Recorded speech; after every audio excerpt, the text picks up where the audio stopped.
This week on JW Fusion, we have an amazing show. We're talking to Earl Sewell. He's going to tell us how he gets so many things done. And the importance of where you spend your time. Make a choice. This week on JW Fusion. Stay tuned. Yes, indeed. Blowing in from the Windy City, it's time for JW Fusion with your hosts, James and Wendy B. We got a great show this week, babe. This is exciting. Who's our guest? Introduce our amazing guest, our awesome guest. This is my friend right here. I know. Earl Sewell is in the house. You've been waiting for Brother Earl to come back ever since last year when he was on the show. But see, we didn't finish a lot of topics that I wanted to touch on. I mean, the man's a writer.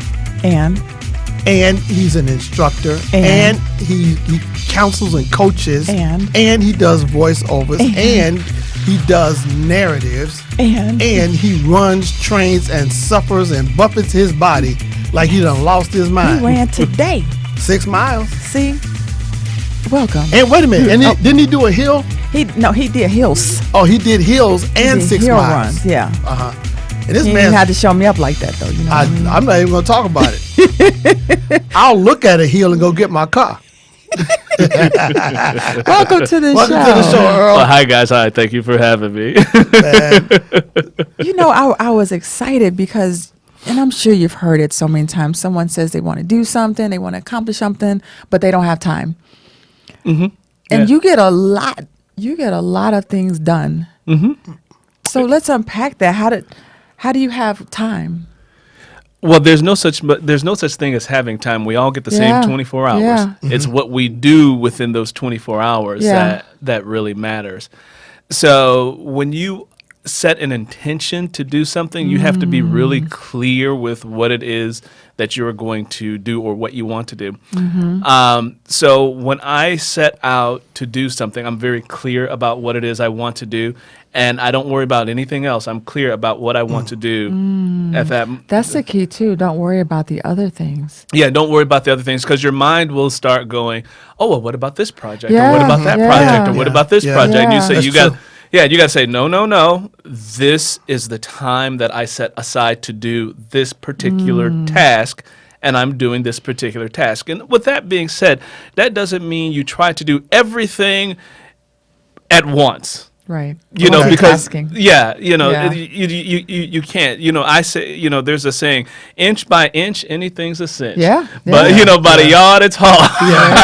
Yeah. But it's you take baby steps, and you just keep consistent with your baby steps, and over time you'll reach your goal. And then even with reaching your goal, I don't like to say reaching goals, because then it's like when you reach a goal, it's like you're supposed to done. like stop. Yeah. You're not done. You're not done. You're not done. That's why you have to have a vision for what it is that you want to do, and you have to keep that vision in mind, and that vision is always in front of you. Yeah.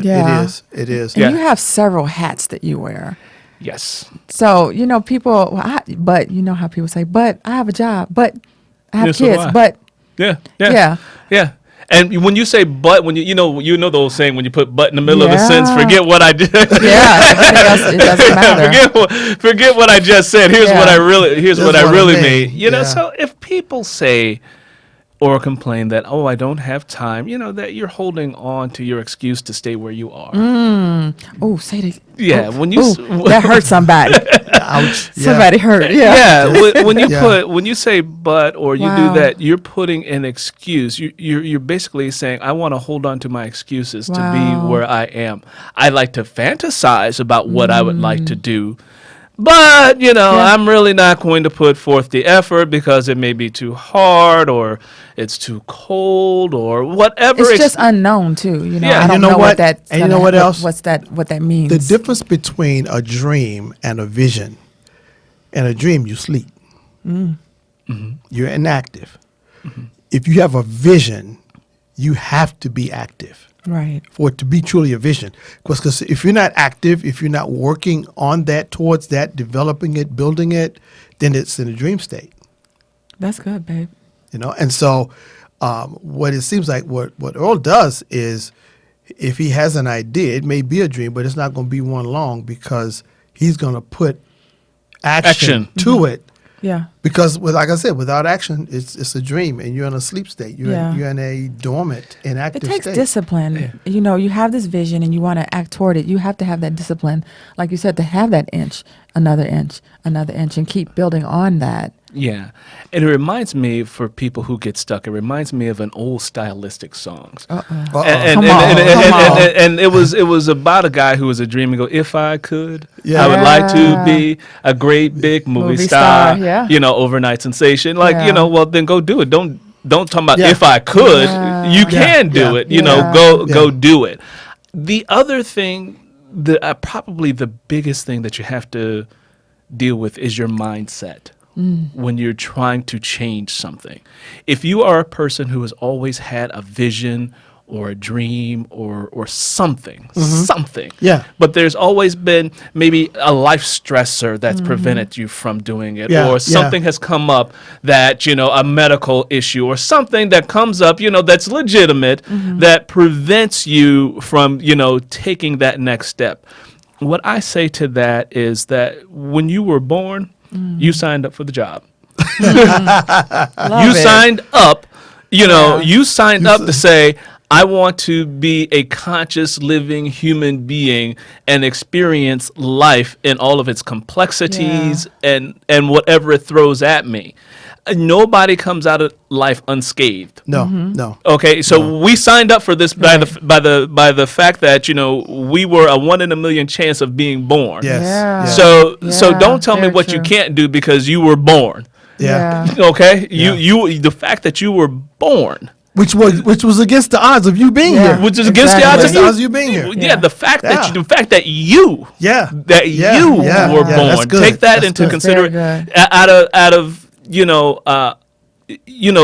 being, having a child, being born is a 1 in a million business. Not everybody can do it. Right. So the fact that you were born, you beat the odds right there. So why do you believe that you can't do something? And then you said you've used words like intention, conscious. You have to be focused on that prize. Yeah. A lot of people say they don't have time, but they can probably tell you what happened on their favorite show recently. Yeah. Yeah. That's time you could have put. I mean, yes, maybe it's just a 30-minute show, but it's 30 minutes you could have put toward your dream or your vision. Absolutely. Yeah. And a big part of the battle is hacking your brain. Being able to hack your brain and to get yourself to do what you said you were going to do.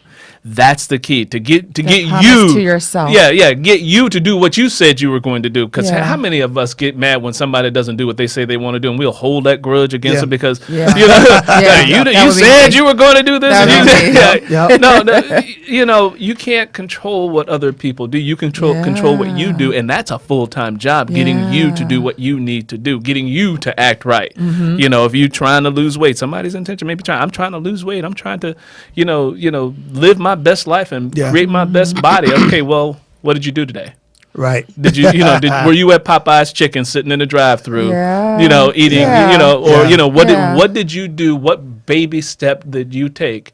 I mean, and it may seem simple, but for a lot of people, taking that baby step is like the hugest thing. Yeah, you're changing that habit of doing whatever you're doing to keep you from that. So you have to slowly turn that around by replacing it with a better habit. Yeah. Yeah, you know what too? Let me add this. You said about making that baby step.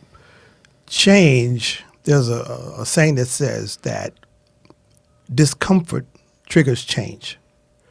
But change in and of itself is also uncomfortable. So you have to decide, am I willing to deal with this initial discomfort of change, or do I want to remain in my present discomfort and not change? Yeah. Because it's like you were saying, people are upset when a person does not keep their word, when they say they're going to do something, they don't do it. But we don't get on ourselves, and so that's, I view that as what I call a finite construct or mindset versus an infinite finite. The finite, I'm blaming you. Yeah. I'm looking at you. See, because Earl did this or he didn't do that, now I can't do whatever. Yeah. As opposed to saying, look, this is my responsibility. I should have done this. And I'm responsible. I'm in competition with myself. I'm not competing with Wendy or with Earl or with John or with Sam or anyone else. My competition is me. Just like when you were out there today. You weren't running a race. No, but you were competing with yourself to be a better you. Yeah. And that take, man, that's. But you didn't just wake up like that. It's taken years of practice. Oh yeah, it's taken discipline. It takes years of practice and discipline, and then sometimes over time you may fall off the wagon. You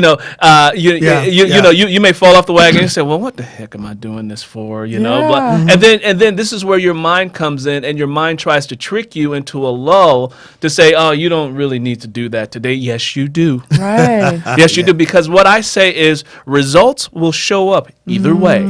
If you're sedentary, a result is going to show up. If you're active, a result is going to show up. So choose your results carefully. Because again, inaction, oh, there's a result for that. Yeah. You may wake up one day, look in the mirror, and the next thing you know, say, man, when did When did that happen? When did that happen? No, that didn't grow overnight. That's because of all those little teeny tiny decisions you made to not do something or to not take action on something. And then when you see someone and you see the end result of what they got, you're like, how did they get there? Well, they kept making those teeny tiny little decisions to be disciplined about it, whether they felt like doing it or not. Yes. Whether they saw a result or not. You keep going. And then you're looking at that person, seeing their results, but you don't know what process they've gone through. Exactly. That maybe you probably don't even have what it takes to get through what they've gotten through. Right.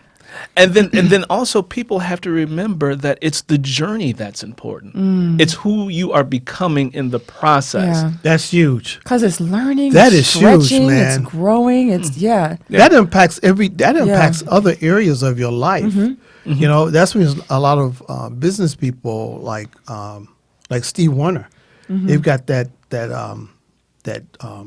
hour of champions at 4:00 a.m. They're up at 4 a.m. every day working out and everything. But most of the people involved with it are business people. And they take that discipline and that focus and that drive over into their business. And that's probably what you do in your work. You take that same focus, that same drive, those same habits that you formed and developed, because it's a habit. It's if a person sits around eating certain things that they know is going against them and against what they want or desire in life, then they're going to do other things in their lives that they know is going against what they desire to do. I say sometimes, that's the battle within. That's your biggest. Your battles are not external. A lot of your battles are within. For example, and this is just a common one that's probably universal with people trying to lose weight, and then it becomes, well, I don't want to give up certain foods. And then your taste buds will start talking to you. Your taste buds will say, "Dang, I want some of this. I want that gyro sandwich. I want that with the pita bread with the dill sauce." But your goal or your spirit or your desire says, "Well, we are trying to build something, with this body and." Stopping here and getting this particular meal is going to go against us." And then you will hear a third person in your mind, the bargainer, who will try to bargain with you. Just a little taste. I haven't heard about him much. But we know him well, though, don't we? That part of you that starts to bargain it says, well, if you just take this, maybe you'll do a little extra tomorrow to run that off or to do whatever. Or, you just take this 5-minute nap right now. And that's a trick. It's safe to say that the bargainer lies a lot. He lies a lot. Because it's this constant battle with the achieving me and the lazy me. Okay. Okay, Yeah. and there's a duality to it. Yeah. I mean, just like there's night, there's day. Yeah. Just like there's an up, there's a down. Yep. I mean, there's no getting around it. You Right. have to deal with your shadow self as much as you have to deal with Absolutely. Yeah. with You who do. you are. You really do. And they both, the interesting thing is both sides of yourself have critical information for you. But it's, you get to choose, what you want to do. I can't stress it enough. You really have to be aware of who you are and what's going on up there, because how many thoughts going through your day, through your brain in a day that go unfiltered. Yep. Yeah. And what are you spending your time? Where are you directing your eyes? Yeah. What are you watching? Yeah. Who are you watching? And who are you surrounded with too? Because I mean, if you've been eating Popeye's chicken, you probably got a whole crew. That little Popeye chicken. I mean, but this is what we normally do for lunch. That's true. But you said something good. You said, what are you watching and who are you watching? That's huge. Because they say who you associate with, that's you in 5 years or sooner. Or now. Or now. Yeah. Yeah. And what the thought that was going with that is we are in a social media world on steroids. We have a tendency with our phones. We basically have computers in our hands. Yeah. We can't go to the bathroom anymore without the cell phone in our hand. Man, you ain't even call me out like that. Remember the days when you would just go to the bathroom and you do your business and come out? Now you got to go to the bathroom, go through a scroll, go through a video. No, we call it multitasking. Yeah, you multitasking, all right. I'm answering emails. Babe, tell them. But we live in a world that's competing in so many different ways for our attention. Look at me, look at me, look at me. And and people who design these things design them to be very addictive. Yeah. They design them to be very addictive. So for example, if you are a TikToker, a Facebooker, a YouTuber, an Instagrammer. Look at all this stuff that they have for you to get hooked on, and and then now there's a thing. When I learned from one of my students in my public speaking course that I taught, he was talking about clout chasing. And here's something new for you that you may not have heard of. Young people nowadays, they want to get clout on the internet. So they come up with the craziest, weirdest, they spend their time coming up with all of these different things so that they can get people to watch their content, watch their video, so they can get their likes and their followers to go up. And that's called what again? Clout chasing, like you're looking for chasing. Clout chasing. So you're chasing clout, you're chasing popularity, you're chasing a sense of self-worth, you're chasing this from external people to validate you. Yeah. And like no. Wow. But it's an addictive thing that and it's like what's it? Facebook maybe last year was talking about getting rid of the like button. Oh. Yeah, I remember that. Yeah. Yeah, getting rid of the like button because when you get a little like, you get a little thing, you have a chemical reaction in your brain where you get a little validation. Yeah, get a little endorphin high. That's good. Validation. Yeah. You get it. And so many people are seeking, am I pretty enough? Am I strong enough? Am I smart enough? Am I worthy? And so many people, and it's funny. It's not even just in the U.S. It's global. Yeah, it is a global thing, and it's a humanity thing where we have this thing in common where we want to be validated. People want to feel important. Yeah, I think it's always been within us to desire that, which is why people dress, like in high school, you dress a certain way. You don't want to be an oddball. But I think what's happened is because of social media, it's provided a vehicle that is accessible to you where you don't have to be who you really are. If you're technically savvy enough, you can present yourself in such a way that if someone was to see you outside of social media, they wouldn't know who the heck you were. They wouldn't even recognize you because you presented yourself through so many filters and other things. They don't even know who you really are. Yeah. And people who spend time doing that, you're wasting your time. I mean, if you wanted to really do something, be the authentic you. No filters. Yeah. Be if you want to do that, be you. Be the authentic you without the filters and all that. And you're like that. Yeah. Let's see what that looks like instead of putting on the filters and showing your bed. No, show it all. Yeah. The other interesting thing that I think ties in with social media and discipline. Be mindful of how you spend your time there. I'm not against social media, but what I am against is just idle stuff. Make sure that you're intentional with what you're doing. If you're doing it for business, great. Wonderful thing. If you're putting out content to help other people, to achieve a goal, wonderful. That's a beautiful thing to do.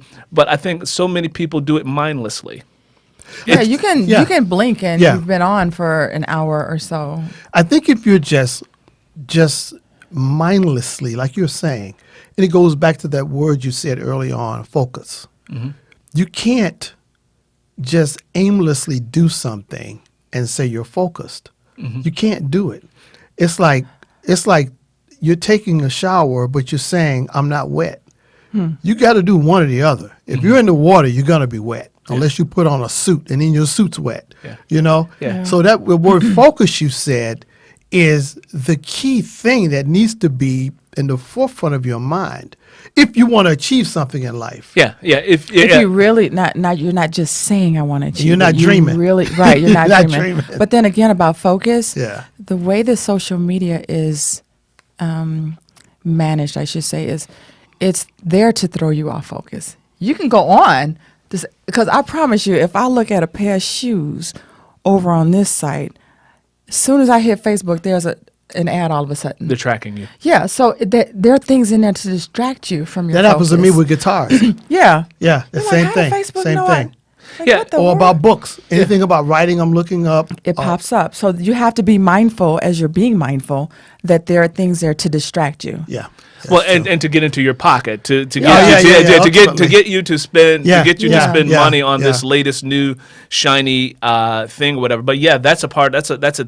You went in to post this, and then you saw the shoes that you were looking at 2 days ago pop up. So now you clicked on that, and you totally off focus. Right, because now they're getting you to say, hey, come over here and buy this or purchase this. Yeah, there's a science behind this. There's science. That's right. Yeah, Matter of fact, this is my nerd mode coming in because, neuroscience, neuroscientists follow this with human behavior with this. So a lot of neuroscientists follow this and it's like, once you bring that science over into the business and you can create, something that, can, potentially make you a lot of money. They're not doing that. You don't see those ads by accident. No. Right. Yeah. They're specifically targeting you. Yeah. And matter of fact, as the business person in me, when I'm doing my podcast, I'm specifically looking for people who are listening to podcasts. Okay. So I'm advertising specifically to you. You can target certain people. Because I can go back in there and they say you go back into the back door of social media and you get your business account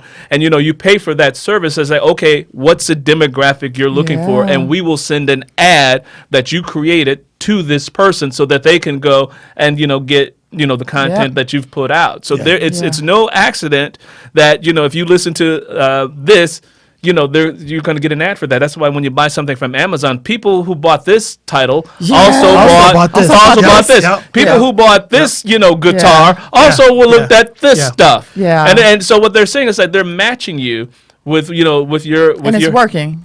It has to be working because they keep doing it. They keep doing it. Well, what they're doing is they're tracking your habits. Yeah. They're tracking. You know what? Habits. I want to get into we want to talk about your podcast in depth in the second half in part 2 of on being focused and where you spend your time. But we wanted you to talk about what we were talking about before we started this show about the guy who was a football player, an astronaut, an engineer, and a professional. I'm sorry. Football player With the Cowboys, right? Yes, the Cowboys. With the Cowboys. And the Lions, the Detroit Lions. Which, this the NFL, not the... This is the NFL. It's not just, the pickup game. No, it's not. It's not. No, it's so talk about that and what your slant, because you studied this guy. Yeah. So as a person who's a writer, I'm an avid reader. I'm always reading. And so before I got the job to narrate this particular title for the blind, I had read the book. Okay. And so I work with this nonprofit that gets narrators to read books for people who have issues with print or who are blind or may have been injured or something like that. So they paired me with this title, and I was like, oh my God, I would love to read this title because I read the book. And so this guy is from Virginia. His name is Leland Melvin, and he grew up in Virginia. He grew up in Virginia, with a no nonsense, sort of family. Okay. So one of the things that happened was that kids in the neighborhood wanted us, had skateboards. Sure. And he says, "Hey, Dad, I want a skateboard." And his father said, "Here's some parts. Go build you one." And so that started his love of tinkering with things. And so another part of the story where people were buying conversion vans for family trips. And, it was like, that was a big thing back in the 70s, if you remember the big conversion vans. Yeah. So his father went and bought an old bread truck and said, come on, we're going to convert this into a van. And so we're going to go back in here and we're going to build a bed. We're going to build this. And so this is the kind of environment he grew up in. But he was also a gifted athlete. He loved Arthur Ashe. He loved, watching people play tennis. And, he loved football. His father played football because his father was former military. So what ends up happening with Leland is he ends up playing high school football and ends up with a scholarship to Virginia. Okay. And so he ends up, and they had the longest losing streak, the team that he joined, in college, at the time in college history. So they were trying to rebuild, and so it took a full 4 years before they had a winning season, which was like a 10-2 season. But they never made it to like the championships. The bowl games. Yeah, they never made it to the bowl games. But what happened was for him, when you take a team who's like 0-10 and take it to a 10-2, it gets noticed. It does. It gets noticed. So fast forward, he's doing well in college, and after college, he gets scouts that call him and they say, "Hey, how would you like to play for the Detroit Lions?" And he was an 11th round draft pick, and he was like, "Yeah, okay, wow, I thought I was going to go to grad school," but he ends up playing for the Detroit Lions. And so, long story short, he plays for them. Then he pulls a hamstring. Then Tom Landry of the Dallas Cowboys calls. So he goes and he plays for the Cowboys for a minute. Then he gets another injury, and he could have gone on, but he said that he had came to a crossroads in his life. Okay. And he said that anything can happen to me in professional football. Yeah. And the discipline, anything that can happen to me in professional football, I also have a brain. And where do I want to spend my time? So he chose to walk away from, probably fame, fortune, and money, and decided to go to graduate school to study. Wow. And eventually he became an astronaut, and eventually he joined an exclusive club of a small group of people who've only been off-world. And think about that. Yeah. Think about that. Yeah. Not everyone gets to go off world. It's a very small group. A very small select group of people who get to travel off of the planet. And the last thing I'll say, and I know you wanted me to talk about this, is how did you go from playing professional football to becoming an astronaut? So this guy's discipline was so keen and so sharp that he would be learning the playbook for the Dallas Cowboys all day, and then at night, after an exhausting day, he would be doing homework for his graduate program. Oh, wow. So he was doing a duality. He had enrolled in graduate school and got called by the Dallas Cowboys, so he was playing for the Dallas Cowboys, and luckily for him, what ended up happening is the courses, they had some they had courses that were recorded. Yeah. So he was doing that's how he was doing it. But it was like incredibly, he said, I was running out of hours in the day to make sure I learned the plays, but also made sure that I kept up my grades. Wow. And then when he got injured, he was at that crossroads. Yeah. He was at that crossroads again. And so he chose to follow his brains, and I think it was the right choice because definitely, because like you said, anything can happen. Anything could happen, but with his education, with what he learned, that would never be taken away. Never take that away. That could never be taken away from him. So it's a really fascinating story about overcoming all of the obstacles that was in his way. Wow. Man. Yeah. And people looking at him like, dude, you gonna leave the NFL to go do what? Yeah. To go to school? Yeah. Well, listen, we're at the halfway point now. So listen, we're going to continue this in part 2. Our guest, Mr. Earl Sewell, the incredible one. Yeah. This is my guy. This is my guy here, man. It's our guy. It's our guy. Yeah. We'll share him. We'll share him. Yeah. So we'll be back in part 2. Thanks for tuning in.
You're listening to JW Fusion with your hosts, James and Wendy B.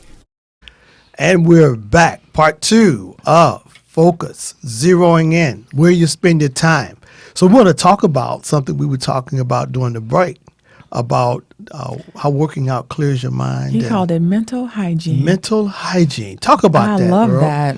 Yeah, so we all have hygiene. You know, at least Hopefully. That's the hopefully, prayer. hopefully we all have good hygiene. Yeah. You know, we work on, making sure externally we're clean and we smell fresh. But internally, how often do we really do that and do an internal hygiene clean? Right, and not only in digestive tract, but also psychologically, mentally, that sort of thing. You have to have good mental hygiene. So as we were talking about before I came here, I ran 6 miles. And then I did, hill repeats. Yeah. So that's just a part of my habit. If I miss a workout, something's wrong. Yeah. Okay. It's just something about me that if I don't throws your day off. If my day starts at 4:30 in the morning every day. Okay. Even on weekends. Even on weekends. What about holidays? Holiday, no holiday. It's just another day. I'm just saying it because people be like, "Well, it's Saturday," but you still got a dream to work towards. I mean, a vision to work towards. Yeah, you got to keep going at it. It's you got to keep going at it. That's all I got to say because a health scare can creep up on you just like that. Yeah. Anything can happen. So I was like, I am not going to get, comfortable, by saying, tricking myself into what I'm not going to do.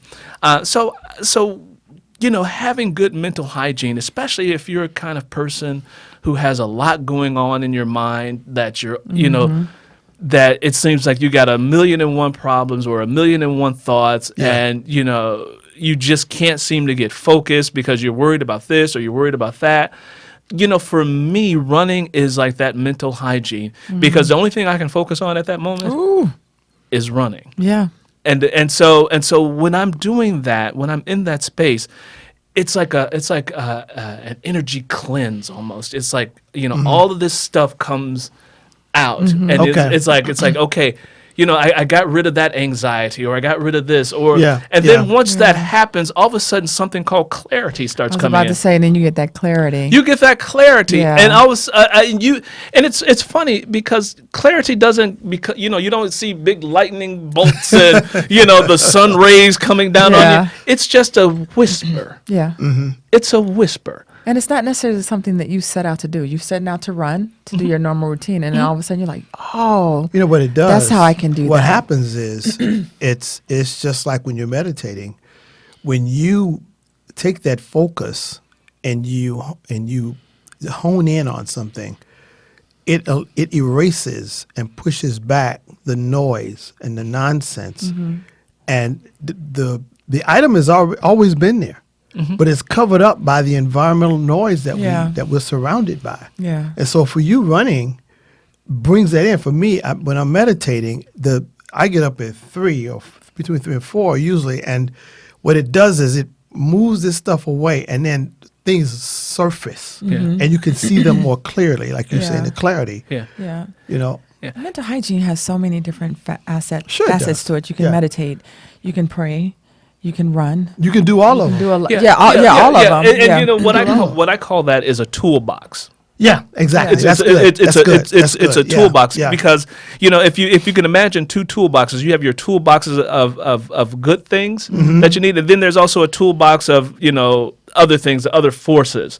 And so, it's equal. It's like, okay, I'm having anxiety, I have a tool for that. Yeah. I'm having depression, I have a tool for that. Yes. If I'm having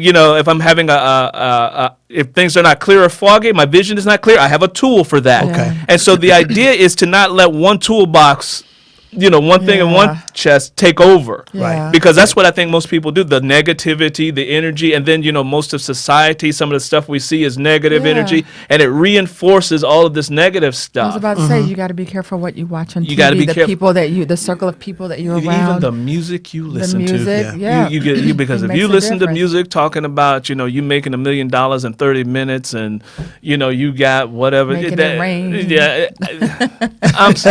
I'm sorry, young people. Life doesn't work that way. No. It takes a lifetime to build wealth. Yeah. And, unless you walk into it generationally, and then you don't know what it took to get there. And still have to keep it, too. It could Yeah. take years. Yeah. It could come suddenly as far as the outside looking in. But overnight. if you inside looking out, it didn't happen overnight. Yeah. It took time. It took sacrifice. It took frustration It and took loss. discipline. It took discipline and focus. Yeah. And it took a lot of uncertainty because you didn't know if you were going in the right direction. Exactly. Exactly. And so to be disciplined and focused even when you can't see the outcome, that's the thing when you don't see the results that you want, because we live in an instant society. We want we want to work out for 5 minutes and then we got that this, was a case. Yeah. Or I once heard somebody say, I'm waiting for them to invent that fat pill. I could just take the pill and then instantly, Hey, let me tell you what. I knew a lady that attended the church I used to go to. And when she prayed over her food, and when she finished her prayer, she would say, "And Lord, take the fat out." And it's funny because even with that gastric bypass, people think that that's something that's, instant. But it's a whole process behind it before you do it. But even afterwards, you have to maintain. You can gain that weight back after. Oh, yeah. If you don't change your focus, your discipline, your mindset. The group Definitely. of people that you're around. Yeah, it's a lifestyle change. It's a lifestyle change. It's really a lifestyle change. And when you try to change something about yourself or in your life, expect resistance to come. Expect it to come. The minute you try to change something, expect resistance to happen. And if you don't have a resistance happening, well, I say this. You need the resistance to happen to let you know you're doing the right thing. Exactly. Okay, Exactly. you need that. That's a good point. Yeah. You need that. I mean, the same resistance you get when you are training for anything or trying to, grow a business or start a business or do anything where you're trying to earn income off of whatever you're trying to do. Yeah. I mean, you're going to get people who tell you no. Yeah. You're gonna get pushback, but you have to say, okay, then I know this vision that I have. I have to keep going. I have to keep moving forward, and not let the naysayers and those sorts of things stop you. Don't even let your health stop you, man. If you're still breathing and you can get up and walk, you can get up and crawl. You still got a mind. Your fingers still work. Crawl to the middle of the block and crawl back. Right. Yeah. I mean, whatever it is you want to do, you gotta take baby steps towards it. Yeah. And you gotta be consistent. You can't do it. That's the key word. You can't do it for 4 weeks and then say, "Oh, it didn't work. I'm stopped." You didn't give yourself enough time. Yeah. Okay, now, right there is a great juncture for us to jump into your podcast, because the success that you're having with your podcast is phenomenal. But it came from exercising, or rather, implementing the very things we've been talking about: discipline, consistency, focus, knowing what you want to do. Mm-hmm. So talk about that, because there are people listening, because our show is now not just on the Artist First Radio. We're also on iTunes, Spotify, and some other podcast directories. So there are people who do podcasts that are listening. So talk about that, and then talk about where they can find your podcast. Mm-hmm. Matter of fact, hit that now so they can tune in to your podcast. Okay. So the podcast is the one that I'm really loving it's called Lenny Gray, LENNIEGRAY, Lenny Gray, and it is a fiction podcast. Mm-hmm. It's a fiction podcast, so it travels in a story form. So every other week there's a new episode of the show. Now, the show has currently been downloaded in over 30 countries, which is amazing. That's awesome. Which is amazing in itself. And I have gotten ads run on my podcast from people like Coca-Cola, Home Depot, Sprint, Ellen, have had ads rotate on the program. Now, you're saying, that's the end product. Let's back up and look at, how this happened. Yeah. So I wrote the book, Lenny Gray, and my agent said that my agent told me that no publisher at New York publishing houses thought that there would be an audience for this book. There's a resistance. I had the vision, and then there's the first pushback. My agent, who has sold so many books for me, said, Earl, this one isn't going to sell with these publishers. Yeah. And so I said, okay.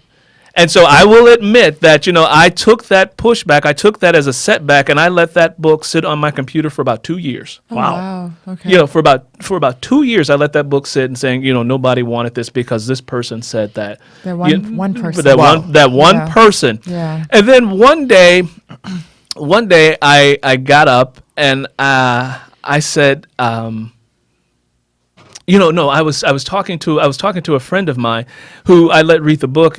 And she said, why are you letting this sit? This is such a great story. What in the world are you doing? And I gave her the story, like, and so Amy said, no, this is a great story. So then I decided that I was going to, not only publish it, but do an audiobook on it. Mm-hmm. And so then, and this goes back to the people in your life. And so then, Amy and I were driving one day, and we were listening to LeVar Burton. You know who LeVar Burton is? Reading Rainbow. And LeVar Burton was doing a fiction podcast where he was reading stories. And she's like, Earl, you can do that. There you go. Yeah. And I was like, huh? I was like, Scooby-Doo, like, huh? Yeah.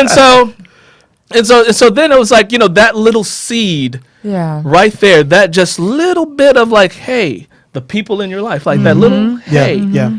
And so I took that and I ran with it. Okay. And I said, you know what? I don't know anything about sound engineering or recording, but I am smart and I will learn. Yeah. And so I learned it. Yeah. Okay. So, again, took the vision was there. I took the action step. And, I said, okay, you'll just do the audio book and you'll be happy. Like, no, take it a step further and do the podcast. Yeah. Take it a step further and do the audio sound engineering around it. Take it a step further and, get people to listen to it and create content that, draws people in. And then even take it a step further and get outside of the borders of the United States. Oh, yeah. Okay. So just like there are social media platforms here in the United States that, get people, there are social media platforms in other parts of the world. Okay. So one social media platform that, the guy actually found me, is called Open Talk. And it's an audio-based podcast based over in India, but you get people from India, Iran, Egypt, Saudi Arabia, Malaysia, the Philippines, just that whole section of the world that I did not think people would be interested in this story are tuning in large numbers, listening to the show. Now, had I stayed there and listened to that one person, it would still be on the shelf. It would still be on the shelf. It would still be on the shelf. Wow. That's the power of focus. That is. And you know what? Now, earlier on, we were talking about focus. I thought about an analogy that I used in a talk. that I did with the Agile programmers. I told you about that, where I was talking about focus. And I remember as a kid, we were fascinated when we discovered you could take a magnifying glass and start a fire. Yeah. And the thing is, you have that magnifying glass and the sun's out, you have a piece of paper, and you have to move it to a certain spot. And once you find that perfect spot, boom, it ignites. It's the same thing. You found that you were pushed away from what that first person said, and you were urged or nudged in a different direction by another voice that was positive and reinforcing and in line with what you needed to do. Yeah, it was what I needed to hear. It was something. Exactly. It was something. It's just like you did me. Yeah, you did the same thing to me. Oh yeah, I heard about that. Thank you very much for that one. You did the same thing to me. You said you can do this. I had convinced myself. I had convinced myself that I would not be able to do an audiobook. I don't know why. But it was because I didn't want to do it. Okay. I didn't want to do it. Be honest, babe. I didn't want to do it. Good, The reason I didn't want to do it was because I didn't think I would be any good at it. I figured I could do it, but I wouldn't be as good as someone else. But it's like anything else. You put the effort into it, and you learn the tech aspects, and you learn, okay, what are your weak spots? You have a weak spot with this and this. So you learn, how do you fix that? How do you overcome that? How do you deal with breath? How do you deal with the mouth sounds? And what do you do? What's the best way to edit them out? So I learned those things, and so, but it came from you saying to me something so strongly that it pushed me to a different position. Yeah. And that's another thing. If you're looking in your circle of people and you don't have someone pushing you towards greatness, you need to change your circle. You do. Because you got to, I mean, it's so easy to find, girl, I didn't feel like, you find naysayers a dime a dozen. I didn't feel like getting up either. Ooh, I didn't want to go to the gym. You can easily find people who will support you not doing what you're supposed to do. I forgot about that diet. I bought some briars. You want some? Right. I got 2 spoons. I got 2 cartons. One for me, one for you. Misery loves company. Yeah. And if you want to be an eagle, you cannot hang out in a chicken coop. You cannot. You cannot. And it's not you being mean that you're better than someone else. It's just that they're not in line with your vision. Right. And so that's just like, you can think about that business. Any manufacturer or people who are manufacturing widgets or something, they got to get into alignment with people who are looking for your service or looking for your product. Yes. So that's why they have conventions. And so if you want to get into a business or something, then you go to the trade show, you go to the convention, because there are other groups of people who are interested in the same thing. Yeah. Same thing on social media. There are so many different people who are in groups. This is what you're into, then They have a commercial for that, I think, for Facebook. Yeah, so we have a group of people who are interested in the same sorts of things. Yeah. So, but if you're interested in scarcity, lack, mediocrity, suffering, then by all means, there's a group that I'm sure is out there called scarcity, mediocrity, lack, and suffering. All them cousins. Right. I want to go back really quick to the phrase that I'm not a fan of, time management. Time You management. can't manage something that's going to keep going. You have a lot of things going on. So What is your phrase for that? You have a word for that. No, you. For me? Yeah. Manage. You manage yourself within the time. Self-management. Self-management. Right? That's what you call yeah. it. Oh, okay. Yeah, you can't, and I don't like balance. You never have balance. Like Earl said, you're working on this, you focus on that. And then when you move on to the next thing, you focus on that. But you can't balance. Yeah. So for me, my must, there's my shoulds and there's my musts. I try to stay in what I must do. So for me, the first thing I must, regardless of anything else, I must be a healthy man. Without your health, nothing else matters. There you go. Nothing else matters. Without your health, nothing else, all that other stuff you're trying to do is not going to matter if your health is gone. Yeah. So for me, point blank, before I deal with anything, it's health. What have I done for my health today? Good. And and that's health all the way around, from diet, from exercise, from mental hygiene. What have I done for my health today? Because as soon as you wake up, Stuff is coming at you. You could be on your back and you have just opened your eyes, and 5 seconds later, there's some junk going through your brain. Yeah. It'll even get into your dreams. Junk will get into you. Wake up like, oh my God, that was just a dream. So those forces don't stop. Yeah. You can't outrun it in your sleep. It's there. Yeah. And the minute you open your eyes, you can't even come into full conscious yet where you say, oh God, it's Monday morning. Oh God, I got it. And so you got to immediately start fighting that stuff, or start, saying, okay, so for me, the first thing, time management, is what have I done for my health? That's the first thing. I focus on that first thing in the morning, and then that clears the way for everything else, because then I get clarity. Where are you with this? Mm-hmm. Okay. That's good. That's what you focus on. Yeah. Okay. And then you say, okay, then eventually you focus on that goes away. This needs to get done. Mm-hmm. Focus on that. That gets done, move it away. And then as you're moving stuff away, other stuff is coming in. Mm-hmm. Oh, always. Other stuff is coming in. Continuously. But the idea is, I like to keep it going. Mm-hmm. Keep it going. Yeah. Keep it going. Now, some people may say, well, you don't take a break or anything. You take a break when you die. Yeah. You get the longest break ever at that point. Some people say, "Did you take a break?" Some people take too long of a break. You still on vacation, sweetie? You said this last year that you wanted to do this. Their break is stop. Yeah. Their break is actually I'm a a stop. people. It's I'm a gonna do stop. this. I'm gonna do that. As soon as somebody say I'm like, you're not gonna do that. Yeah. Or I would like to. Yeah. People who say, no. I'm gonna try. No. Or they look at you like, I don't know how you do that. Well, Well, see, I'm gonna ask you, how do you do that, so I can get some tips. Yeah. You just do. Yeah. You just do. That's why Nike is that phrase. So just do it.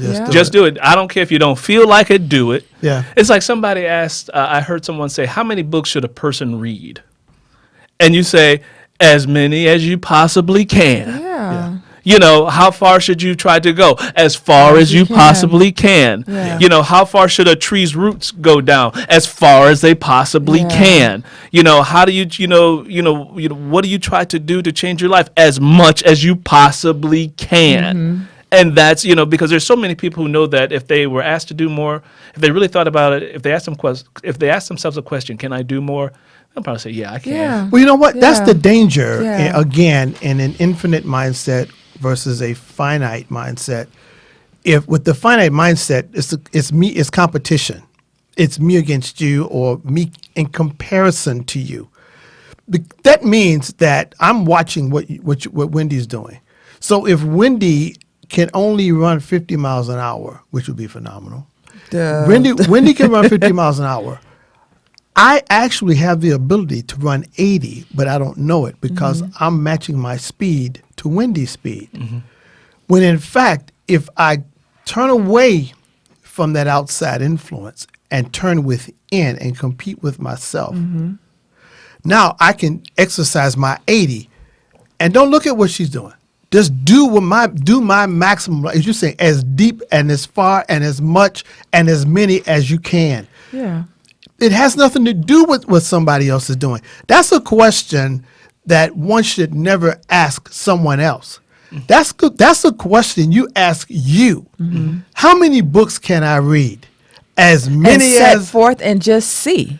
And that's your number. It's not, James read this many, I didn't read. I'm going with my number. You cannot look at I can't compare myself to Earl because Earl does what he does very well. Mm-hmm. That's what he does. I can't be him. Right. But I can be the best me I can be.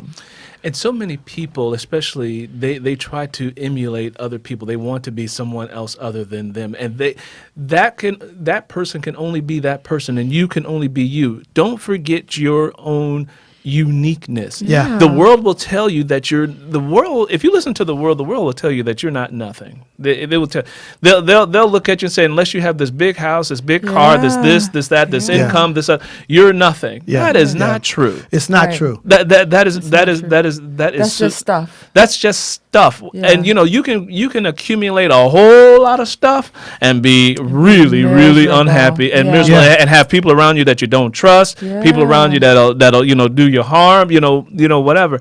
And I think people forget that one of the most important things that you can have as a human being is love. Yeah. Someone who loves you and sees and wants you to be as much as you possibly as high as you can go.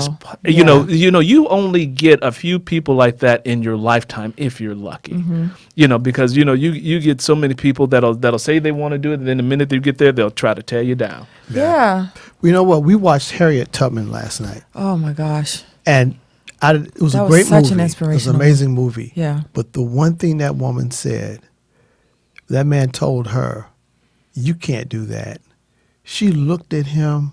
Looked up. She's 5'1". She Tiny looked up thing. at him, and she said, her eyes emblazoned. She said, "Don't you ever tell me what I can't do. You don't know me. You don't know what I can do." And that's the thing we need to tell ourselves. Yeah. Every day. And you have to say every day. Yeah. Because people are going to tell you, you can't do that. Yeah. Well, and you're gonna have that. That's all day thing. You know. Yeah. That's an all day thing. It's nonstop, and you, like I said, you don't even escape it when you sleep. And so, if that toolbox, if those forces are coming out of this particular area, and you're not using your tools to combat that, Yeah. you are going to be down. And real quickly, the other thing about Harriet Tubman that is really interesting that I think we as people of descendants of chattel slavery here in the United States, we still are unpacking and still discovering Yeah. what happened to us ancestrally. Oh, yeah. You know, and so because so much of that information was suppressed, hidden, whatever. So now it comes out. So the interesting thing, most of us were introduced to Harriet Tubman in a history book. We saw a picture of this old lady Yeah. sitting down. It's talking about Harriet Tubman, worked in the Underground Railroad and she freed slaves and never lost one. And that was the end of the story. That was not her whole life. No, it was not. That was not. Harriet Tubman was a spy for the Union Army. Yeah. Harriet Tubman fought for women's rights. Harriet Tubman did so many other things in her life, but when we get the history of it, it's just that little thing, and Yeah. that's not the blurb. whole. And she was the only female that ever led a military expedition during the Civil War. Yeah. Because they didn't have women doing stuff like that. Yeah. right. That in and of itself is remarkable. And But you look at a movie like that and you see this, like you said, this tiny woman who did so many amazing things in that time. yeah. And we're supposed to be so technologically advanced right now. We And keep saying, free. I can't, I can't do this because, okay, wait, So Exactly. you were about to say something. You were about to bust. What was, I was going to say, you see him, he was, what was it? A lot of people's issues, especially when they come from this history of chattel slavery or the oppression or the pressing down of what society, Sure. American society has done to people of color. A lot of it is conditioning. It is stuff that was passed along from slavery till today. Real quick example. Imagine you are in the house, slave house, and you're a slave and you're working in the house and you have your little child with you. And the master comes along and says, "Well, Charlotte, that boy right there looks like he's getting right big and strong." And she said, "Oh no, master, he dumb as hell and he weak and he can't do nothing and he just as dumb, he don't mind me," and all this other stuff. Now that, on one hand was degrading that child, but on the other hand, she was saving that child because she didn't want him to be sold. Right. So it was a coping mechanism that was developed to try to keep the child safe. Yeah, But the child, yeah. what he hears in the child mind, I'm dumb, I'm slow, Yeah, I'm this, I'm yeah. that. Now, magnify that over 400 years That's- and then another man, 100 years. That's powerful what Generationally. you're saying. Another That is 100 powerful. years. And so you can we go around and we put in our music, degrade each other. You ain't nothing. I'll put a bullet in you. I'll do this. Yeah. And you go around, you put a beat to it and you listen to Yeah. it. And it's like, yeah, And I ain't nothing. it's going in your head. It's going It's in. programming. It's It's programming. programming Yeah. you, and you put a beat behind it and you think it's just the greatest thing since sliced bread. Yeah. But what are you really taking in? Slavery, although it ended in its one sense, it has just Evolved. evolved. It has. it's It has become more evolved. sophisticated. Well, look, our time has As not. always. It's not leaving. It's gotten away. It has taken wings. But you know what? This has been awesome. As always. We got to get Earl back again. Earl Yes. got to come back and play. Because I think last time we had him twice, right? Like back to back. Yeah, we had you so back to many- back. He has Did so we? much. Yeah, we did back to back shows. So we're gonna get you back soon. Okay. Man, you are awesome. Thank you. You're Thank you for joining us You're a again. tremendous Thank gift, you. man. We appreciate you. Yeah. So listen, until next time, I'm James H. Carpenter Barnes, and I'm here with I am Wendy B. and the amazing Earl Sewell. one and only. Tune in. What's that podcast? The podcast is called Lenny Gray, LENNIEGRAY, and you can listen to it wherever you get your podcasts. That's on Apple, Spotify, iHeartRadio, Google Play. You can even just Google it, and you will find it anywhere It's out there. everywhere. It is awesome. It will pull you in, Yeah. and you'll forget where you are. So be careful. So listen, allow God's grace to continue to flow in your life as a mighty river. Bye-bye. Thanks for listening to JW Fusion with your hosts, James and Wendy B.